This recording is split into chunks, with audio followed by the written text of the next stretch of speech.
am going freelance again. Welcome back, guys. If you're new to this channel, my name is Mona and I have a background in magazine journalism which transitioned into communications, and I know a lot about luxury. So in this video I'm going to talk to you guys a little bit more about where my career is heading. So my background, as I've talked in multiple videos, is really from magazine journalism. So I come from a journalism background which transitioned into fashion journalism, specifically luxury and couture, and then I kind of moved on from there and moved on to communications.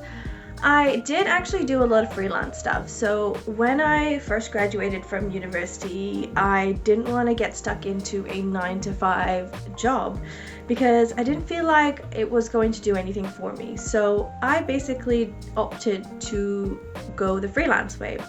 In hindsight, I probably would have done both at the same time. However, I was lucky enough that I was being supported by my parents, so I was able to do the whole freelance thing without any issues. So what that means is I'm going to start freelance and I'm going to set up my own company. I've thought a lot about this in the past couple of months, and I think weighing in all the possibilities, I think this is definitely something that I want to pursue on the side. I have done freelance in the past before.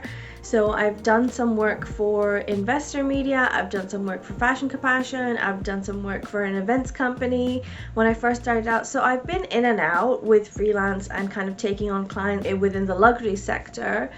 And I'm very, very excited because I think I'm starting from a point where I know quite a bit about the industry and I know quite a bit about freelance business. So for me to kind of start everything up again at this point, I'm not really starting from scratch. I'm building up from where I've left. Up until 2019, I was working in freelance projects, and then the pandemic hit and it wasn't so great for my work. It wasn't so great for my business. I started doing a 9-to-5 job, which I definitely enjoyed, but the real pleasure that I get is really kind of taking on my own clients and setting up my own business and doing freelance and working as many hours as I want to and setting my own pace and schedule, which I really enjoy. So yeah, I'm very, very excited. So the last couple of months have been extremely hectic. I've done a bunch of things, and what I want to do with this series, I haven't thought about a name yet, but by the time I post it, it will have a title. So I want to do a work series. I want to do sort of like a freelance, starting your own business type of series on YouTube, where I'm going to document my entire journey of how I take on clients, what I'm doing, what admin goes into being a freelance, what am I learning, how am I updating my skills, and where am I updating them. So yeah, in the past couple of months I've been extremely hectic and I've been scrambling around, specifically during December, trying to get everything done so that I'm ready and set up. I feel like I've been quite productive in January, where I've completed quite a few of administrative things and creative tasks which need to be done in order for me to set up systems and workflow systems so that I could actually seamlessly do the work and not have to worry about the admin side of everything. Because at the moment it is basically just me, myself, and my laptop and my camera and my own social media, so I have to do basically everything.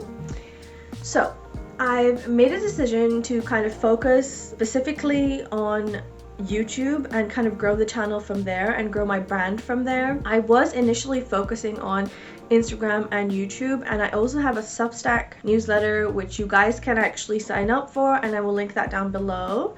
However, I felt like I was kind of taking on too much and I was trying to grow brands from all different areas, whereas I think all the advice that I've gotten to focus on one channel, and it also makes it much easier for me because I'm not spreading myself thin between everything and I'm just focusing solely on YouTube so that I can grow my audience and document the process, which I think it's the best way to document the process is probably through YouTube, where I talk about my courses that I'm taking and what I'm doing each week or each month. And I think you can't do that with Instagram. Instagram is a little more snappy, and even though they are doing videos now and it's predominantly videos, I still think that YouTube is probably a better avenue for me to focus on. I've really been taking all of this quite seriously because I really want to be successful and create a successful personal and professional brand for myself in the future, because that is where I see my life and my career heading. So there's a few different things that I did in December, between December last year and beginning of January, which I felt were extremely helpful, which a lot of YouTubers and internet personalities actually offer. I signed up for Kaylin Grace Apple's end of year planner, and it was basically a webinar. I think it was around 4 hours. She goes through reflections from 2024 right through to what are the goals, tasks, objectives, desires that I want to basically achieve in 2025. The other one that I attended was a productivity summit. It was going to help me with being more productive because I do actually have a lot of work. So it was a productivity summit, which I think happened around the beginning of January, so it was within the first week. I think it was on a whole weekend, so it was 2 days. It was day 1 and he invited a few people, which was really nice, and day 2 had additional extra people talking about how to create wealth, how to be more productive. And there was also a neuroscientist who was TJ Powers, whose book I'm going to buy because it looks very interesting and it seems like it's going to be very helpful. So again, I will link everything for you guys to click on down below so you guys can have a look. But these 2 planning productivity sessions were actually really helpful. Off the back of that, I actually created my own yearly planner. So as you can see, I've divided it into monthly, quarterly, and other things include inspiration, travel, all those things. Yes, that was my planner, and I will eventually make a template, and I do want to sell it to you guys, but I'd like to use it myself first to see if it's actually helping. But so far I've only completed 1 month and it's been really helpful. I've written down my goals. I've actually hit almost all my goals, and I'm really enjoying following every month and writing down what needs to be done and what I need to follow, because essentially what it does, it helps me plan the days and the weeks and the months so that I'm completing what needs to be completed over time and not really leaving anything to mood or chance. Okay, so that's it for this week, guys. I'm gonna come back next week and I really want to share with you guys some of the books that I've been reading, which have been really helpful in creating a business plan and a business strategy. So if you did like my video, subscribe to my channel and get to know more about me and how I'm going to set up my freelance business. And I will see you next week.